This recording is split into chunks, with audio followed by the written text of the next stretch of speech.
Hi guys, so in today's lecture we'll be discussing the chapter President from Lakshmikant. So before you see this video, I request you to watch or I request you to read the chapter of President from Lakshmikant.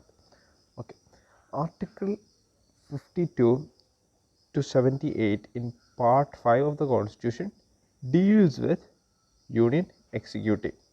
So under here we need to know what is Union Executive or who all comes under the Union Executive. So first is President, then Vice President, Prime Minister, Council of Ministers, and the Attorney General of India. Attorney General is also Union Executive and also the Council of Ministers. Okay, keep that in mind. The Union Executive consists of the President, Vice President, Prime Minister, Council of Ministers, and the Attorney General of India. Now, the President of India symbolizes the nation and he has what all powers? He has legislative powers, judicial powers, pardoning powers, then financial powers, then emergency powers, military powers, diplomatic and executive powers. Okay. Then this is a short brain map or mind map or something for what are the qualifications, emolument, oath, term, position, all these things of president. Okay, position. Position is he is the executive head of the state. We can say he is a nominal head of the state. First citizen of the country, then the term of his office 5 years, and is eligible for re-election. In the case of US and all, after 2 terms, like after 8 years, he cannot contest in an election. But in the case of India, the person can appear for re-election again. Okay, n number of times. Now, oath. It is taken by in the presence of Chief Justice of India or the senior most judge of the Supreme Court. Now, emolument. Emolument is salary or something, or some allowances or that kind of. It's 1.5 lakhs per month and the pension is 75,000 per month. Now, qualification. Qualification. The citizen of India, he should be a citizen of India and completed 35 years of age, and he should be qualified for the election as a member of the Lok Sabha, and he should not hold any office of profit under Government of India. Now, election. Elected indirectly by electoral college consisting elected members of both houses of the parliament.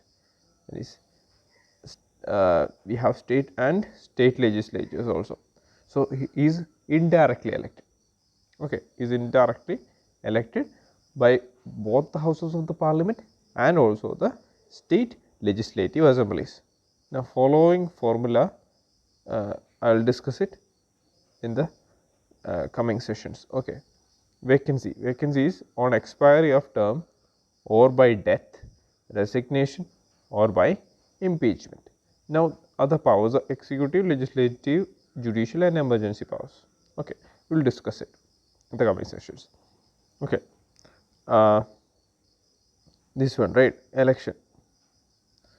Election, value of vote of an MP and MLA in a presidential election. We have told you that the members of both the houses of the parliament plus the state legislatives, they elect the president. Am I right? So, value of the vote of an MLA, when we look into it, its total population of the state divided by the total number of elected members of the state legislative assembly divided by 1000. And value of the vote of an MP, it's the total value of the votes of all MPs of all the states, all the MLAs of all the states divided by the total number of elected members of the parliament. Okay, just to know about it, not much that of important. Now, the election of the president is held in accordance with the system of proportional representation. This you need to understand by means of single transferable vote, and the voting is by secret ballot. This system ensures that a successful candidate is returned by the absolute majority of votes. A candidate, in order to be declared elected to the office of president, must secure a fixed quota of votes. Suppose we can say 4 people are participating in the election and each get say first one got 10%, and is another color, second one got 20%, and the third one got 30 or 40. Okay, we can say that. And also another thing, there is also another priority criteria like 1, 2, 3, 4. You can, the person who is going to vote, he can put a preference list, like I am going to, my first choice of preference is the second guy, or my second choice of preference is the third guy. So according to the preference also the ranking matters. So with the preference and all, if the first person gets 40%, say 40% of the vote, and the second person gets say 30% of the vote, but the quota is say 50%, you need to attain 50% in order to get the to be elected. Okay, in order to be elected, what happens, the last 2% will fade away, and their votes, say the 20% and the 10%, if the first preference among these 20% and the 10% votes is for the first person, that will be transferred to the first person, and same goes to the second person also, with including that vote share from the we can say the disqualified persons to last 2 persons. If it comes to 50%, whoever breaks the 50% barrier in the first and second persons, he will become the president. I hope it's clear to you. Okay, now we will look into the quota of votes, how it is determined. It is a total number of valid votes polled by 1 plus 1 plus 1. Okay. If the election of a person as a president is declared void by the Supreme Court, acts done by him before the date of declaration of the Supreme Court would not be invalidated. Suppose say a person becomes a president, okay, by some illegal methods or not so, in a cunning way, okay, and the Supreme Court intervene, and the court says that his, and also at that time also he implemented some, he signed some bills and they became laws or acts, okay, and later it was found that his election was manipulated, and what happens, here he will be impeached, or say he will be thrown out, but the acts or the laws passed signed by him, they stay, okay, they won't change. That is what he said at this point. Now again we are discussing the qualification of the president. He should be a citizen of India, he should have completed 35 years of age, he should be qualified for election as a member of the Lok Sabha, he should not hold any office of profit. Anyway, we will discuss office of profit in the coming sessions, no need to worry. The nomination of a candidate for election of the office of president must be subscribed by at least 50 electors as proposers and 50 electors as seconders. Now, security deposit of 15,000 should be given to the RBI. The security deposit is liable to be forfeited in the case the candidate fails to secure 1/6 of the vote polled. Okay. Now, oath and affirmation of the president. So, oath is to faithfully execute the office, to preserve and protect and defend. See, you need to know that in the oath it says preserve, protect and defend the constitution of the law. Okay, and to devote himself to the service and well-being of the people of India. Oath of office of the president is administered by the Chief Justice of India. When we look into this, we may find that it may be, if a question comes, whose oath is to protect, preserve and defend the constitution of India, at times we may confuse it with the Chief Justice of India, but it is not the Chief Justice of India, it is the president. Okay. And conditions of the president's office. He should not be a member of either house of the parliament or house of the state legislature. He should not hold any office of profit.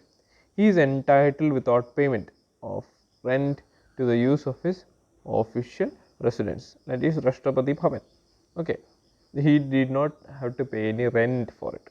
He is entitled to such emoluments, allowances and privileges as may be determined by parliament. Now, what is an office of profit? If an MLA or MP holds a government office and receives benefits from it, then that office is termed as office of profit. A person will be disqualified if he holds an office of profit under the central or state government other than an office declared not to disqualify its holder by a law passed by the parliament or state legislature. Okay. The term of president's office. He can hold office for 5 years. He can resign from his post at any time by addressing the resignation letter to the vice president. The oath is given by the Chief Justice of India. The resignation is given to the vice president. The president can hold office beyond his term of 5 years until his successor assumes charge. Now, another important topic is impeachment of the president. He can be removed from office by a process of impeachment for violation of a process of impeachment for violation of the constitution. I think I repeated the sentence over here. He can be by the process of impeachment for the violation of the constitution, but violation of the constitution is not defined in the constitution. Maybe it can be given for judicial interpretation. So, how is this process done? Okay, the Lok Sabha initiates an impeachment charge.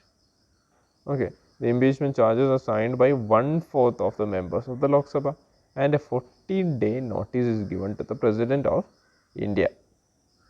Now, second process, the Lok Sabha passes the impeachment charges with two-third majority and send it to Rajya Sabha. Lok Sabha, after signing the charges, passes them to Rajya Sabha for investigation.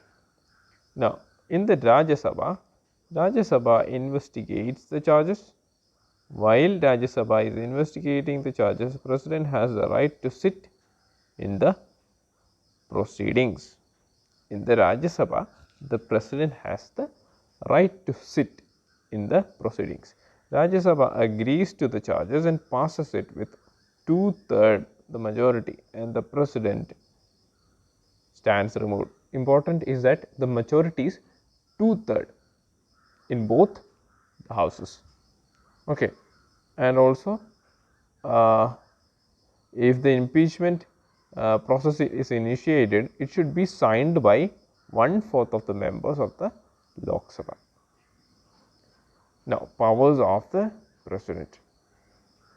Powers of the President includes the executive powers. Executive powers is that he appoints the Prime Minister, Council of Ministers, Attorney General, CAG, judges of Supreme Court and High Courts, governors, administrators of Union Territories, chairman and members of the Public Service Commission, chairman and members of the Finance Commission, chief election commissioner to chief election commissioners in the state council commission to investigate conditions of STs, SCs and OBCs. Now, in the executive powers, another thing is he directly administers the union territories. In the legislative powers, whenever a question is asked about what are the powers of the President, You can categorize them in according to the executive, legislative, judicial, emergency and other miscellaneous. Okay, and right under them. Legislative powers is the dissolution or prorogation of the parliament. Whenever the term is over for the parliament, or suppose they fail in a vote of confidence, or suppose the prime minister says to the president to dissolve the house and go for re-election, he can dissolve the parliament. He addresses and sends messages to the houses, nominates members of the parliament, assents on bills passed by the parliament, laying down some reports before the parliament, and issue ordinance issuing power of the president. Now judicial, he seeks advice of Supreme Court, and also it's important to note that the advice, it is up to the will of the Supreme Court to whether they should respond to it or they should give advice or not. Okay. And another thing is the power to grant pardon. And another important section is the emergency powers of the president. That is the national emergency, Article 352. Then failure of constitutional machinery of states, that is a president rule, Article 356. And financial emergency, Article 360. Okay, miscellaneous, it comes to, he is a supreme commander of the armed forces, conclude and approve international treaties and agreements. Okay. Now veto power of the president. Veto power of the president. The president has the veto power over the bills passed by the parliament, that is, he can withhold his assent to the bills to prevent hasty and ill considered legislation by the parliament, to prevent legislation which may be unconstitutional. In the oath it says he can preserve, protect and defend the constitution. So whenever a bill comes which is unconstitutional, he can withhold it. Okay. Now types of veto power. Veto power means suppose a bill is passed by both the houses and it is left for the president to sign in order to become a law. He can hold it. So there is no particular term that is given to the president that he need to sign it within this many days and all. Okay, but that is a very good plus point for the president. So absolute veto, that is withholding the assent to the bill passed by the legislature. Second is qualified veto, qualified, which can be overridden by the legislature with a higher majority. Now, suspensive veto, which can be overridden by the legislature with a higher majority. Pocket veto, that is taking no action on the bill passed by the legislature. The Indian president has what all veto powers? He has absolute veto, suspensive veto and pocket veto. In the case of Constitution Amendment Bill, there is no veto power, but we can say that it is a very good plus point for the president. Now, pardoning powers of the president. So, what is pardon? It removes both the sentence and the conviction and completely absolves the convict from all sentences, punishments and disqualifications. Another thing is commutations. It denotes the substitution of one form of punishment for a lighter form. A remission, it implies reducing the period of sentence without changing its character. Respite, is, it denotes awarding a lesser sentence. These all things you need to know. Okay, pardon is completely absolving. Commutations is a substitution of one form of punishment with another or a lighter one. Remission is, it implies reducing the period of sentence without changing its character. Okay, suppose he was given 12 years sentence, it is reduced to say 10 years or something. Respite, it denotes awarding a lesser sentence in place of one originally awarded due to some special facts such as physical disability or health issues. Now reprieve, it implies a stay in the execution of a sentence for a temporary period. Respite is awarding a lesser sentence due to physical disability or health issues. Reprieve is the execution of a sentence for a stop or delay the execution of sentence for a temporary period. Remission is reducing the period of sentence without changing its character. Commutation is substitution for one punishment with another. Okay. The comparing the pardoning powers of president and governor. Here we have the president and here we have the governor. President, he can pardon, reprieve, respite, remit, suspend or commute the punishment and sentence of all the person convicted of any offence against a central law. In governor, he can pardon, reprieve, respite, remit, suspend or commute the punishment or sentence of any person convicted of any offence against a state law. And in the president, he can pardon or suspend any only authority to pardon a death sentence. In the case of governor, he cannot pardon a death sentence. Even if the state law prescribes for death sentence, the power to grant pardon lies with the president and not the governor. But the governor can suspend, remit or commute a death sentence. This is important. He cannot pardon it, but he can suspend it or remit it or commute a death sentence. And he can grant pardon. In the case of president, he can give pardon, reprieve, respite, suspension, remission and commutation of respect to punishment or sentence by a court martial, that is military court. And in the case of governor, there is no such power. Okay, even though the president has no constitutional discretion, he has a situational discretion. So it is like he can act according to his will, according to the situation, but according to the constitution, he does not have any discretionary powers. Okay, the appointment of prime minister when no party has a clear majority in the Lok Sabha, or when the prime minister in the office dies suddenly and there is no obvious successor, he can act discretionally. That he can invite another major political leader and ask him to form a coalition government or prove his majority. He can randomly select. Okay. Second is dismissal of the council of ministers when it cannot prove the confidence of the Lok Sabha. Okay. And dissolution of the Lok Sabha if the council of ministers has lost its majority. So with that we conclude the chapter of president. I hope today's lecture was productive for you guys. So until next time we meet again, God bless you all. Jai Hind.